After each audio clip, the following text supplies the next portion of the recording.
Praise the Lord. பாருங்க, Israel இராணுவம் இனி காசாவை விட்டு வெளியே வரப்போவதே இல்லை. அதற்கு என்ன காரணம் என்று அது மட்டுமல்ல, த அகண்ட இஸ்ரேல், அதாவது பெரிய கிரேட்டர் இஸ்ரேல் என்று பரிசுத்த வேதாகமத்தில் கூறப்பட்டுள்ளது என்பது என்ன அப்படின்னு சொல்லியும், இதற்கும் இயேசுவின் வருகைக்கும் என்ன சம்பந்தம் என்பதை குறித்து இந்த பதிவில் நாம் பார்ப்போம். இப்போது காசாவில் யுத்த நிறுத்தம் ஏற்பட்டிருக்கு. இன்னும் கொஞ்ச நாளில் எல்லாம் வெளியேறிவிடும் என்பதெல்லாம் ஒருபோதும் நடக்கப் போவதே இல்லைங்க. அங்கிருந்து வெளியேறும் என்கிற எண்ணத்தில் இஸ்ரேல் காசாவுக்குள் போகவில்லை. அதாவது ஹமாஸ் தீவிரவாதிகளை அழிப்பதற்காகத்தான் காசாவுக்குள் போகிறோம் என்று இஸ்ரேல் வெளியே கூறினாலும் உண்மை அதுவல்ல. காசா பகுதியை இஸ்ரேலின் கட்டுப்பாட்டில் வைத்துக்கொண்டு இஸ்ரேலுடன் என்கிற நோக்கத்தில் காசாவுக்குள் இஸ்ரேல் இராணுவம் நுழைந்தவுடன் இணைப்பது என்றால் அந்த தீவிரவாத கூட்டத்தையும் யூதர்களுக்கு எதிரான யூத இனத்தையே அழித்துவிட வேண்டும் என ஆசைப்படுகிற அந்த மக்களையும் சேர்த்த இஸ்ரேலுடன் இணைப்பார்கள். அப்படி இல்லைங்க. அங்குள்ள மக்களையும் தீவிரவாதிகளையும் வெளியே அனுப்பிவிட்டு அங்கே யூத மக்களை குடியேற்றுவார்கள். இதுதான் பிளான். அதாவது அந்த நிலம்தான் இஸ்ரேல் உடையது தவிர அங்கு உள்ள மக்கள் இஸ்ரேலியர்கள் அல்ல.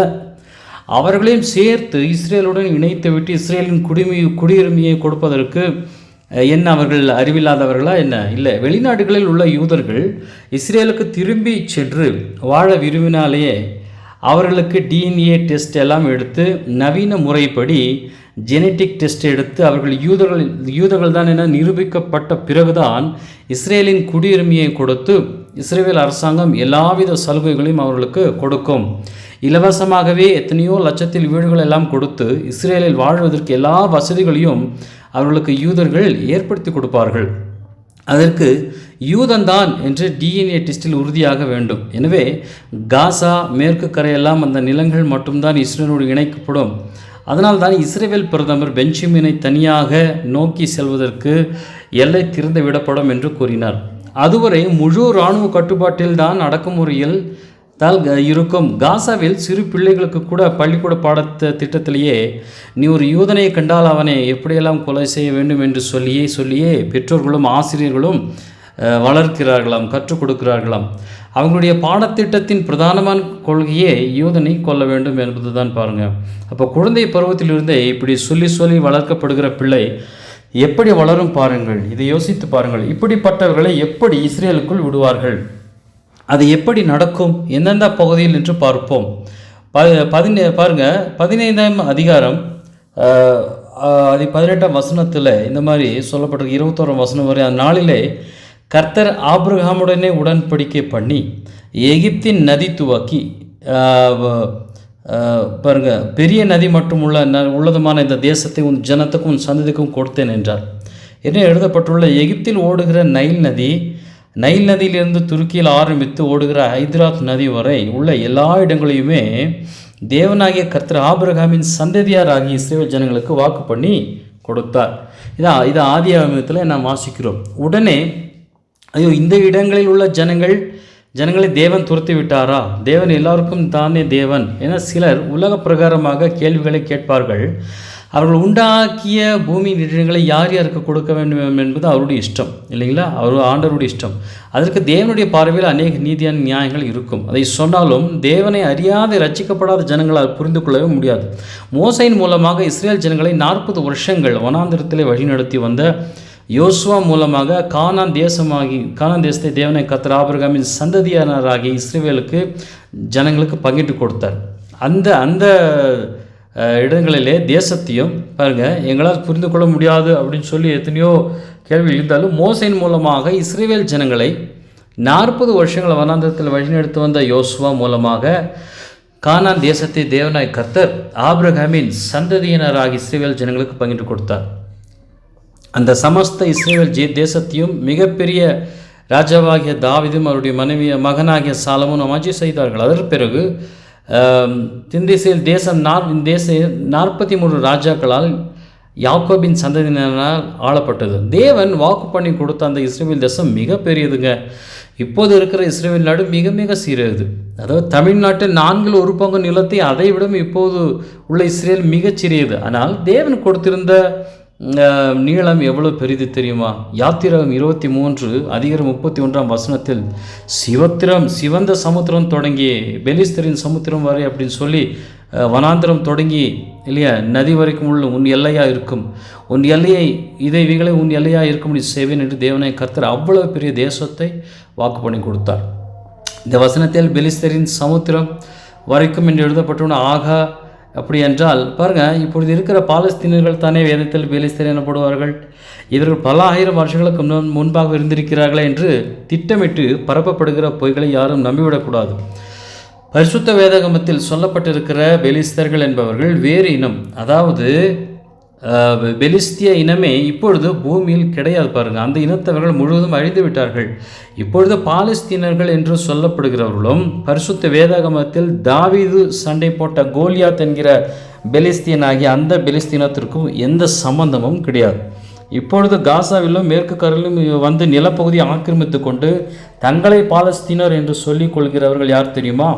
இவர்கள் வெறும் 100 வருஷங்களுக்கு முன்பாக ஜோர்தான் எகிப்திலும் துருக்கி போன்ற இஸ்ரேலியன் பக்கத்து நாடுகளிலிருந்து நாடோடிகளாக இஸ்ரேலுக்குள் நுழைந்து ஆக்கிரமித்து மோவாபி இனத்தைச் சேர்ந்த அரேபிய இஸ்லாமியர்கள் தான் இவர்கள்.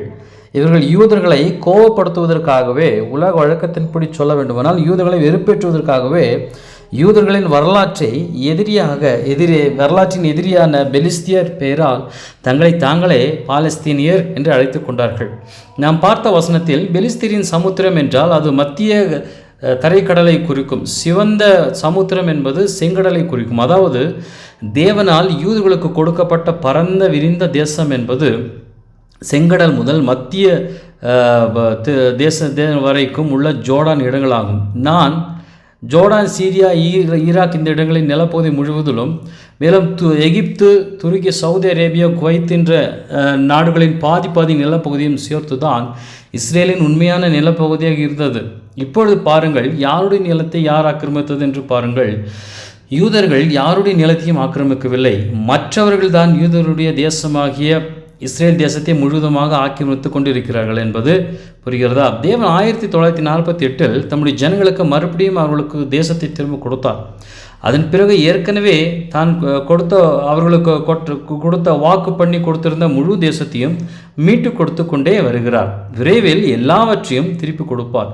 1967 அப்பொழுது நடந்த இஸ்ரேல் அரபு யுத்தத்தின் போது எகிப்திடமிருந்து காசா பகுதி மற்றும் சீனாய் பகுதியையும், எகிப்திடமிருந்து காசா பகுதி மற்றும் சீனாய் பகுதியும் தம்முடைய ஜனங்களுக்கு மறுபடியும் அவங்களுக்கு கொடுத்தார் பாருங்க.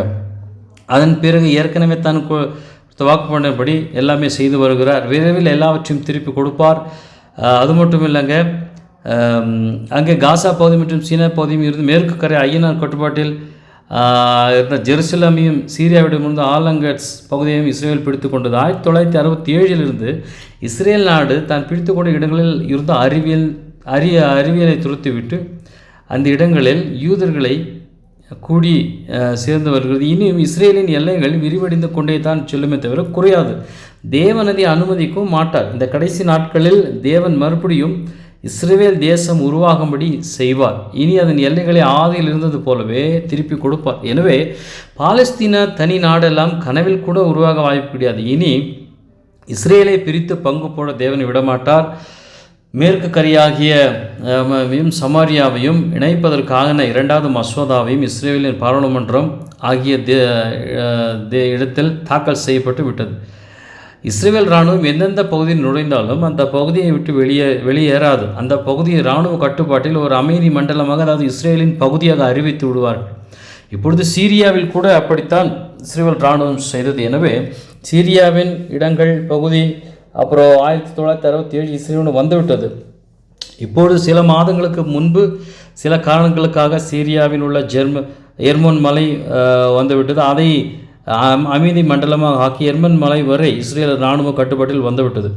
மேலும் லெபனான் வடக்கு பகுதிகளுக்கு ஹிஸ்புல்லா தீவிரவாதிகளை அழிப்பதற்காக சென்ற இந்த இராணுவம் தற்போது ஓரிரு நாட்களுக்கு முன்பாக அறிவித்துவிட்டது, எங்களுக்கு லெபனானி வடக்கு பகுதி வேண்டும், அதை அமைதி மண்டலமாக மாற்ற வேண்டும், அது இஸ்ரேலின் இராணுவத்தின் கட்டுப்பாட்டில் தான் இருக்கும் என்று கூறிவிட்டார்கள். மேலும் மேற்கு கரை பகுதியாகிய யூதயா, சமாரியா பகுதிகளிலும் சரி அமர்த்தப்படுகிற யூதர்கள் யார் என்றால் அவர்கள் மீதமான யூத நம்பிக்கை உள்ளவர்கள் அல்ல, தீவிரமான ஆர்த்தோடாக்ஸ் யூதர்கள். அதாவது அரசாங்கம் அந்த குடியாட்சிக்கிறதுக்கு இவர்களுக்கு பாதுகாப்பாக இஸ்ரவேல் என்கிற இராணுவத்தினரும் அங்கே நிற்கிறார்கள். அது மாத்திரமல்ல, இப்படிப்பட்ட யூதர்களுக்கு அங்குள்ள அரேபியர்களை துரத்துவதற்கு இராணுவ உதவி தேவையில்லை. பாருங்கள், இங்கே நாங்கள் மட்டும்தான் இருப்போம் என்று எந்தவித தயவும் இன்றி பாலஸ்தீனர்களை துரத்தி விடுகிறார்கள். இப்படி நான் சந்தோஷமாக கூறவில்லை. இயேசு எல்லாருக்காகவும் மரித்தார். எல்லாரும் தேவன் தான் உண்டாக்கினார். நாமும் எல்லாருடைய ரட்சிப்பகம் ஜெபிக்கிறோம். அங்கு நடைபெறுகிற சம்பவங்களை தான் கூறுகிறோம். ஆனாலும் அவ்வளவு தான் இனி மிகப்பெரிய யுத்தம் ஒன்று நடக்கும். அந்த யுத்தத்தில் இஸ்ரவேல் தான் ஜெயிக்கும்.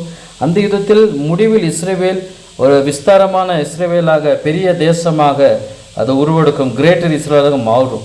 அந்த யுத்தம் முடிவதற்குள் இயேசுவும் வந்து விடுவார் இல்லைங்களா? நாமும் இயேசுவை சந்திக்க ஆயத்தமாக வேண்டியதாக இருக்கிறது. அப்போ பாருங்கள், இஸ்ரவேலை தன்னுடைய தேசத்தை என்ன ஆக்கும் அப்படின்னா இனி விரிவாகும். ஆமாங்க, இனி இஸ்ரவேல் சின்ன தேசம் போல தெரியுது. ஆனால் நாள் ஆக ஆக அவர்கள் அவர்களுடைய தேவன் கொடுத்த வாக்குத்தத்தமுள்ள தேசங்களை ஒவ்வொன்றாக பிடித்து அதை அமைதியின் தேசமாக மாற்றி தேவன் தங்களுக்கு கொடுத்த தேசமாக என்ன பண்ணுவாங்க அப்படின்னா அவங்களை அறிவித்து அதை ஆக்கிரமித்து அதை ஆளுகை செய்வார்கள். அப்போது என்ன அப்படின்னா இஸ்ரவேல் இனி விரிவான இஸ்ரவேல் தேசமாக, பெரிய தேசமாக இனிமேல் உருவெடுக்க போகுதுங்க. அதுக்கு தேவன் அவர்களுக்கு உறுதுணையாக இருக்கிறார். அவர் செய்த வாக்குத்தத்தங்கள் அவர்களுடனே இருக்குது. அப்படி இருக்கிற பட்சத்தில் இனி நடக்க போகிறத பாருங்கள். அது மட்டும் இல்லை, இந்த இஸ்ரவேல் நடக்கிற காரியங்கள் எல்லாமே எதனுடனே சம்மந்தப்பட்டிருக்கு அப்படின்னா இயேசு கிறிஸ்துவின் வருகையுடனே சம்மந்தப்பட்டிருக்குங்க. ஆமாம், அவர் உலக கடைசி நாட்களில், அதாவது அவர் வருகிற நாட்களில் இஸ்ரவேல் யூத நாடாக மாறும் என்று அறிவித்திருக்கிறார். அப்படியே ஆகும். ஆமென்.